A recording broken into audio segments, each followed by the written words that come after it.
this is more proof that we're in the middle transition, right? We're no longer just adding solar panels and moving on.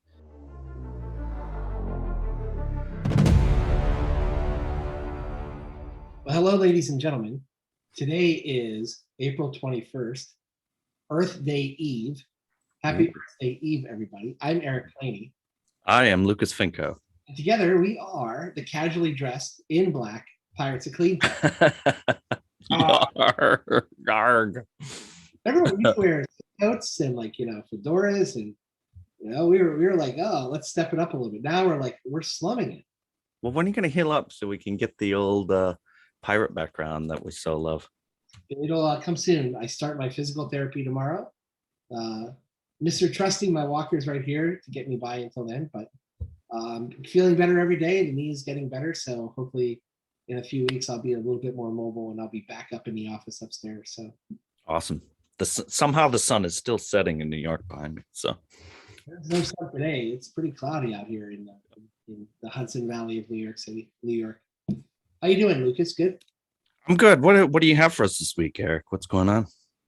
Oh, I mean, there's a lot going on. First off, it is Earth Day tomorrow, so I think everyone is celebrating, reflecting, and hopefully posturing and pushing legislators to do more to help the environment, to do more at their companies, to do more. But the one thing I want to bring up quickly, maybe Lucas, you could pull it up. Many of you know I'm on the board of directors of the greatest organization, in my opinion, the City Parks Foundation of New York City. Their website is cityparksfoundation.org. And what I love about them is the City Parks Foundation is we do all the programming in almost all of New York City's parks. Now, we don't cover all 300 plus, but in all 5 boroughs, we have programming in sports, in music, in arts, but especially in green education. And that's where I'm very proud of. We have a program called Learning Gardens, where we have 4 or 5 gardens in the city in which students are coming. They're actually active and growing sustainable foods, and they take the food and vegetables home. It's fantastic. We have a program called Coastal Classrooms. We actually monitor the water quality of New York's great waterways. It's a phenomenal program. And so on this Earth Day, if you're looking for something to give, to feel better about contributing to really benefiting society, especially if you live in the New York City metro, I encourage you to go to cityparksfoundation.org/learn to learn about our green education programs, and /donate to donate. I've been saying with my friends on LinkedIn, if I can get 22 of my friends on Earth Day, the 22nd, I would feel so much better about things. So let's do it, folks. Let's get out there and let's contribute. Lucas, you were a key part of a fundraiser we did at the Tesla dealership in the meatpacking district a couple years ago. And that was a great night. And so hopefully now that society's, everything's opened back up, we'll have something similar in the coming years. Yeah, come on. You need to have another Tesla event and then I'll donate again. Tesla, they were so great. They gave us the property, and they were showing off. I think the Model Y had just come out at the time when we had the event, so everybody was buzzing about the Y. So it was a lot of fun, and really cool to be hanging out in the swanky meatpacking district, which that's usually cool and trendy, more cool and trendy for me than I normally hang out at. Yeah, they had a swanky, decked out Tesla in there. It was really cool to have an event there. So that was great. It was. So anyways, thank you folks for indulging me, but really my heart and soul is with the City Parks Foundation. So please give if you can. All right. You want to go to the articles? Yeah, we do that. We should do our disclaimers, right? So before we begin, as always, views and opinions expressed by Lucas and I are simply those of ourselves and not any organizations we are affiliating with. And also we're asking you to please do your homework. If any of the companies we talk about are public entities or they have publicly traded securities, please consult with a registered investment representative before either buying or selling any of those securities of the companies we speak about. Don't listen to us solely. Thank you, Eric, for that. That's actually really good because I'm going to talk about listed companies in my headlines for this week. So this one's interesting. This came out of Plug Power Inc. Tuesday, April 19th. Plug Power is going to supply Walmart with green hydrogen to fuel the retailer's fleet of material handling lift trucks. So this is fantastic. These are these small, I believe they're talking about forklifts, right? Forklifts. So up to 9,500 lift trucks across Walmart distribution and fulfillment centers. So they're all going to go on liquid green hydrogen for fuel. And they're trying to support the retailer's goal of zero emissions future by 2040. This is great news. We've been talking about hydrogen quite a bit. We're fans. We'd like to see more of it. So this to me was a big win, and I wanted to celebrate with all you guys on this one. Yeah, definitely check this out. It's not gray hydrogen. It's not greenwashing. This is the real stuff. So very cool. So how are they saying that they will fuel these lift trucks with green hydrogen? Like where will the hydrogen be produced? Do they have any of that identified yet? It says plugs vertically integrated green hydrogen ecosystem. Yeah, I don't know what the details are. It's going to be really on Plug Power, but Plug Power has to do it. So Yeah. And they make a good point. If you think about it, if you take hydrogen and combine oxygen from the air, what do you get? You get water. Water is the exhaust. So that's really cool. well, that's great. Well, I'll be a little bit more humid and sweaty inside Walmart. So Well, this is just in the distribution center, right? Where they have all the forklifts. I know this. I think this is great. I think it's funny. Green hydrogen is going to get spoken about more and more. I think I'm going to talk about it a little bit here in one of my articles. But the thing about Walmart that is great is when Walmart commits to something like this, you're helping the whole industry scale up, and you're helping Mhm. that whole industry becomes financeable too. So Yeah. other hydrogen projects are going to be looked at more favorably by the banks, by the project finance practitioners. So I think this is where it's not just a good PR move for Walmart. It's not just good for the environment from Walmart and their ESG goals. This helps the whole green hydrogen industry altogether. Yeah. I think I think here they say the company's targeting 70 TPD. I assume that's terapounds of green hydrogen production by the end of this year, and on track for 500 in North America by 2025 and 1,000 by 2028. That's pretty crazy. Crazy growth. That's fantastic. All right. My next one, I saw this on Reuters. This is a new announcement from the Biden administration. They launched a $6 billion nuclear power credit program. Okay, so if you didn't know, a lot of nuclear power plants are actually shutting down in the US, and they're being replaced by natural gas generation. So we're going the wrong way on carbon output on this one. And so the issue, I believe, I don't think permitting is the issue. I think it's money. They're no longer competitive with the low natural gas prices that existed up until a month ago. And obviously, solar and wind energy prices are very low. So they introduced this $6 billion. Sounds like a lot of money until you start doing the math. So bear with me here. Get your calculator out. 93 reactors in the US. 12 have closed since 2013. So that's a lot of carbon that's going the wrong way. There was another few that are scheduled to close that they're trying to stop. They're going to have this incentive money. So it sounds like a lot of money, but this is to be distributed gradually, ending in 2035. So that's $1.2 billion over 4 years. So what is that? 300 million each year divided by about 100 plants. That's $3 million a plant on average. I, that's not much money at all, is it? I don't know if that's going to save the industry. So at first I thought this was fantastic. And then I got my calculator out and I realized, hey, I don't know if this is enough. I mean, $6 billion sounds like a lot of money, right? So it'll be interesting. I hope it succeeds. And there's also this quote from PG&E out in California. As a regulated utility, we were required to follow the energy policies of the state. And at this time, the state has not changed its position regarding the future of nuclear energy in California. So that to me means that California wants to shut them down anyhow. Yeah, I mean, we'll see what happens. We're going to have to watch this. Yeah, a lot going on here. I think first off, 6 billion is not a lot for the nuclear industry. I mean, it's 3 to 5 billion, I think, to build one modern day large scale nuclear plant. So, but if it is some sort of grant or subsidy that comes in on either a new build or saving something, it may be enough for the bankers who have all the project finance debt to these projects. If you're comfortable about either refinancing or new financing, having a little bit of greater equity cushion on it, right? So, and then last, I would say they're probably going to see if this works as a pilot program, even though it seems like they're not calling it that, to determine whether or not to keep going forward. I still get upset that because of the natural gas price drop in the early 2010s, the whole Mhm.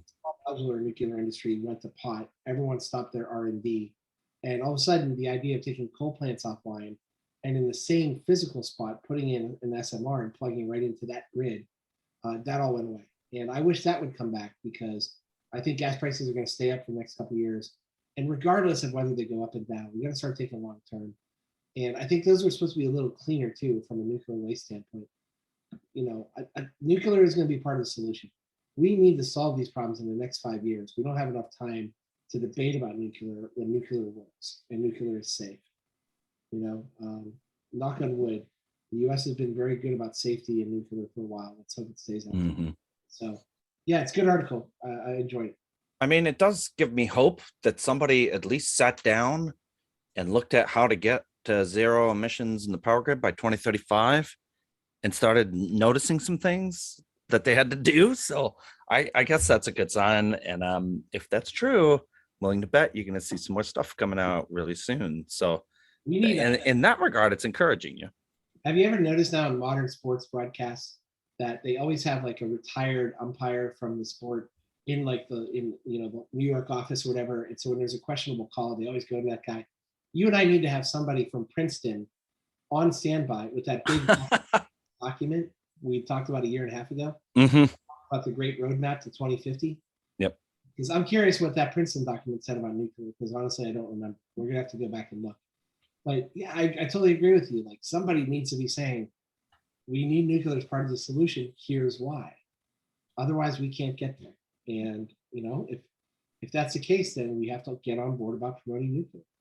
Well, and maybe they did a calculation here and said, what's the delta to get them to stay operating? Oh, 3 million a year. Well, 3 million times blah, blah, blah. And they got to 6 billion. I don't know. Maybe. We'll find out. We'll find out. It's a good start, no matter what. All right. Those are mine, Eric. Yeah, I've got the lion's share of the articles today. And I got to say, Mhm. this is probably the best group of 4 articles I've had in ages. I really like that. This is electrek.co, Michelle Lewis, April 18th. The first U.S. offshore wind farm has had no negative effect on fish, finds groundbreaking study. This is really important to me because this is really a good Earth Day story about sustainability. We all talk about the benefits of wind. Everybody talks about this downside, which is there's 3 downsides to wind, especially in offshore wind. One is, what do you do with the blades when they're done? It's hard to destroy them, hard to get rid of them. Yeah. Number 2, fish and birds. Number 2 and 3. A lot of controversy out there about birds getting killed. A lot of controversy about what will happen to fish. This study, if you want to scroll down, and this is off the I think the Cape Cod offshore, and this is I think in conjunction with the Boston Globe, but the journal Marine Science, published in March 29th, was saying that not only has there been benefits or has there not been any detriment to fish populations and fish schools, in some cases, at least one anecdotally and one more formally, it's been found that populations increase because the schools of fish like to hang around the solid foundations of the wind farms. So I think the first grouping of wind turbines in Cape are about a half a nautical mile away. The next grouping I think is supposed to be about 1 nautical mile away. Mm-hmm. The distance between is really positive, if you will. There's no detriment. But they're saying like Black Sea bass. I think they're saying we're actually more congregating around the wind farm. Yeah. So, like there's Atlantic cod. They said we're congregating, but that's the one they said there wasn't enough to statistically support it with any conclusions. Oh, okay. They said not only were the fish like healthy, but they were eating more mussels. They said it was feeding off the mussels, growing around the turbines themselves. So far, this is only one study, and obviously more has to get done. Mm-hmm. But finally, there's a positive about this, environmental detriment of having wind turbines and offshore. There are good news, and things can be done right. So, everyone, this is really a good news starter for me for my articles. Yeah, this is fantastic. It has been a sick, disgusting joke in the industry that the environmentalists are killing offshore wind projects. And so to find finally have a study that says, no, it's actually good for the environment. It's good for fish populations. Maybe we can finally put, the silver knife in that sick joke, and move on to a better world. So this is great. And I have to say, I don't think I saw it last week, but there was an article about birds, still being negatively impacted. So I'll keep an eye. I don't want to make it sound like I'm only promoting the positive story. I'll keep an eye on stories about birds, but let's find the solutions. If they're causing problems with the birds, there's a solution. Right. That's all there is. Great. Okay, so this one, first off, onegreenplanet.org. I don't think we've ever quoted an article from them, but very nice website. And this one is like a real big sustainability website. Everything from food sustainability to life and Earth. But this is an article that actually Lucas and I both found this article in different publications. California set new energy record for using nearly 100% clean energy. This was from 2 days ago, I think, was published 3 days ago. But this was really interesting. There was a day, I believe it was early April, potentially late March, in which the California ISO reported 97% of renewable energy on Sunday, April 3rd. That broke the old record of 96.4%, which was only set a week prior, according to the California ISO. So they say that going forward, this is going to happen more and more often. They do think that kind of like early to mid-spring is where you're going to see these higher numbers. And that's because of, I think, winds, but also placement of the sun relative to a lot of farms in California. So again, this is just very similar to something happened in Germany, where a couple of years ago, there was a day in Germany in the summer that Germany was running off 100% of the grid. That doesn't mean there's not problems with grid interconnectivity, with smart grid interaction, with whether or not we should have any behind the meter and front of the meter. All that still has to be worked out. But on a Sunday, and let's bear in mind, Sundays probably have a little bit less electricity usage because you're not having as much commercial operation. So bear that in mind. But regardless, California wants to be carbon-free in electricity generation by 2045. And there are days like this, 23, 22 years ahead of schedule, in which you're generating a whole day of green energy and only green energy. It's a positive, and it shows it can be done. Yep. So this is the famous duck curve, which we've been talking about for decades. And the duck's belly has gone down to 3%. And it's going to be zero any day now, probably, right? At some point, they'll run on 100% renewable energy. And this is more proof that we're in the middle transition, right? We're no longer just adding solar panels and moving on. We're going to start to have curtailment in the middle of the day because there's going to be more solar generated than consumed. And so what are you going to do with it? And so you'll see things start to break. You're going to start to see negative power prices. And so when people come ask me, hey, when are we going to deploy storage on scale? I say, well, when this goes to 101%, storage will make sense from a business perspective because you'll be getting paid to take that power. Right. And so your margins just shoot right up, and now will start to make sense. So now's the time. If you have any kind of technology that stores energy, now's the time to go to California and deploy, because by the time you get it built, you'll be getting paid to take energy in the middle of the day, and then you can sell it for premium prices in the evening. So now. And think about this, Lucas, putting in the context of some greater other economic changes happening in America, we are seeing a reshoring of manufacturing in America, right? For various reasons, from supply chain and national security.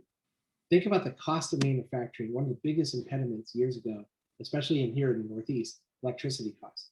So imagine if we actually get to the grid being so renewable, efficient, and heavy on renewables that you're going to have negative costs, so that you're actually helping the manufacturer justify the economics of onshoring and creating better paying jobs, not just in the green energy sector, but in more traditional industries that are becoming more green as a result. Right. Imagine if they have zero energy cost and then offsets the higher cost of labor. I mean, it makes it much more lucrative to onshore. So another great article. When Lucas and I both spot the same article, that's good. It's big, yeah. Yeah, okay, we could do this one. This one just made my day. This is actually this is science news for students, but I actually saw this story on CBS News last week, on CBS Mornings. Could reusable, quote unquote, jelly ice cubes replace regular ice? This for me is one of my favorite stories, okay? A new eco-friendly material that is fibrous, if you will, that would actually store water, could actually create these jelly ice cubes that would last significantly longer than using ice when it comes to storage activities that demand using ice, right? And so this water gel, which I think they're calling it a hydrogel, sounds technical, but it's like they say it almost has the same properties of Jello, but the difference is Jello eventually melts and turns into some sort of goopy thing, right? Before you eat it, if you leave it out. Jelly ice cubes, they can be frozen and thawed again and again. And when they thaw, they don't like completely disintegrate. They still have a form in which you can refreeze. But they're lasting, and I think this is actually the CBS story, not this story here. I think they're saying that they're going to last something like 2.5 times longer than regular ice. And they said the biggest benefit to jelly ice, and a lot of this is coming out of UC Davis, maybe UCLA as well, but definitely UC Davis. The biggest benefit is going to be on the transportation of food, and especially on seafood. And one thing that really just blew my mind away was the statistic, I think again on CBS, 40% of fish and seafood, by the time it's pulled out of the water and by the time it gets into the restaurant or grocery store, is lost due to spoilage. So when we're talking about food inflation, we're talking about food price increases, we're talking about the cost of electricity to cold store food, especially in transport. Imagine something like jelly ice that will last 2.5 times, 3.5 times longer than traditional ice at a fraction of the cost. That for me is significant. And that's why I was really excited about these quirky innovations that we haven't talked about in a while, but will actually have a meaningful impact on sustainability. Yeah, these are great. And they're biodegradable too, it says. That's even cooler. So that was the point. Another point CBS made is they're biodegradable. You can actually use them in composting. Yeah. So, I mean, talk about the double benefit, right? When you're actually done using them, but you could reuse them for a while. And then it sounds like when you're done, throw it in the composter. That's perfect. I love it. Yeah. Great. It's one of my favorite stories in a long time. So last but not least, out of Recharge, which we quote every now and then, really interesting. This kind of ties to the Walmart story that Lucas presented. After plotting battery electric future, truck maker Scania hedges bet with new hydrogen vehicles. So if you guys know Scania, it's a big name in Europe. You've probably seen their trucks, either in Europe or globally. They're a Swedish truck maker. They've been owned for a little while by Volkswagen, and they were really committed to doing an all-electric battery truck as their green transition. They actually quoted, I think a year or two ago, completely poo-pooing green hydrogen. They decided in the 180 turn that they're actually going to start looking at a pilot program, I think Cummins, and they're going to work on 1,000 betas of a new hydrogen vehicle. And I think what's important about this is a couple things. One is they're feeling that there's enough activity in green hydrogen that making a hydrogen truck is worth doing so, at least on an experimental beta basis, to see if it technologically can prove itself, it can be durable, and then it can be scalable, and that's where the economics of hydrogen come into play. I think something is afoot here that isn't reported in this article, and I think it goes back to what we've been talking about for the last 2 episodes on the tragic situation in Ukraine and its impact on Europe. All of a sudden, green hydrogen is being talked about way more than it was a year ago in Europe as a solution to banning the import of natural fossil fuels from Russia. So then if you're going to be producing green hydrogen for power, I think other companies, especially auto OEMs based in Germany, are probably feeling the heat from government leaders to look at application for green hydrogen. So again, going back to the Walmart article, we can scale it up globally, it makes sense, and we can deploy it, and there's more than one outlet. So home energy, all the way to industrial energy, all the way to things like vehicle transportation. So this is a really good article. And again, I'm not trying to be a conspiracy theorist, but I think it's definitely worth pointing out that there's a reason behind the scenes why green hydrogen is probably being talked a little bit more in Europe. Yeah, you know what I had made the connection to was the article we had a couple months ago about offshore wind farm being used for green hydrogen production, right? Wasn't that in the Netherlands? Uh, I mean, I wonder Netherlands- if this is going to be a customer, right? I think Denmark is actually building that, like they say, that whole like island, if you will, that is going to have like where maritime ships can pull up and actually get fueled with hydrogen. Right, right. So anyhow, that's the connection I made. If they're going to start producing, green hydrogen, somebody's got to consume it. So that means the manufacturer has to build something that Well, runs on it, right? So I think you and I are looking at the same coin from different angles. yeah, I think it's just creating that ecosystem, right? And I right. think because of everything happening in geopolitical world, there's a little bit more pressure on this. Again, this isn't something that just came out of nowhere. So it's probably been talked about well before the Ukraine situation. Right. But I think it was accelerated because of the Ukraine situation. Yeah, I think they talk about they're in some Spanish consortium for green hydrogen. Yeah, so yeah, this takes a lot of coordination and thought about how to make this happen, right? Right. So I really like I think all 6 of our articles were really great because we kind of we talked a little bit about politics, talked about sustainability, we talked about some successes, and we're talking about deployment of new technology. From jelly cubes. Imagine a green hydrogen truck refrigerated by jelly cubes taking seafood. Powered by offshore wind that produces more fish. That's right. We're going to be seeing these puppies in Boston, man. That's right. Maybe they'll have like a fishing tour of the wind turbine site. That'd be great. Well, I tell you what, we've gone 2 weeks now without a guest, and we are hoping to have a guest in. I've been looking for somebody in the ag tech space, so we hope to have a guest very soon because everyone is buzzing about ag tech with food inflation right now being so prominent, and the scarcity of potential fertilizers and food because of the Ukraine-Russia situation. I think I saw a statistic: 40% of the world's fertilizer ingredients come out of Russia, and then something like I think 1 billion people are fed by grains that come out of the Ukraine on an annual basis. Yeah, I heard something like that. Yeah.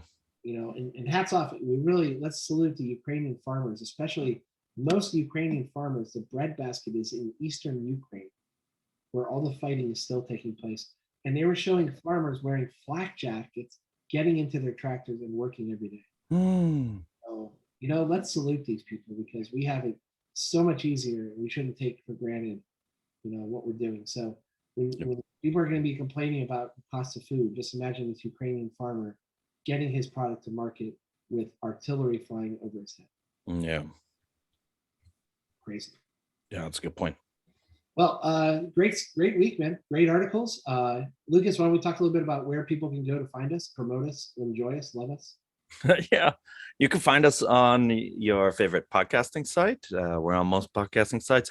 You just click the follow or the subscribe button or whatever they have, and tell your friends.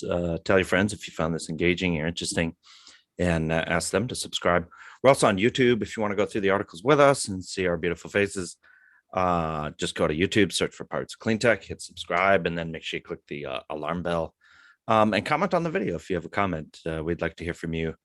Suggestions, more information, discussions, feel free. So yeah. By the way, I want to call out HubSpot, the sales marketing software, because they've had these great commercials recently where they're using pirates as a setting. So we're thinking they probably stole their idea from us. So we just want to give them permission, to use the pirate setting for their new commercials on sales and marketing software. we give permission. That's how we're influencers. We don't even know. I don't even know what influencer means as a word, but apparently you're it. All right. Well, listen, great episode. Thank you everybody for subscribing. Everyone have a great Earth Day. Please, do a little bit of reflecting and think about what you could be doing to make the world a little bit more of a sustainable place. But with that, I am Eric Claney. I am Lucas Finko. And we are Pirates of Clean.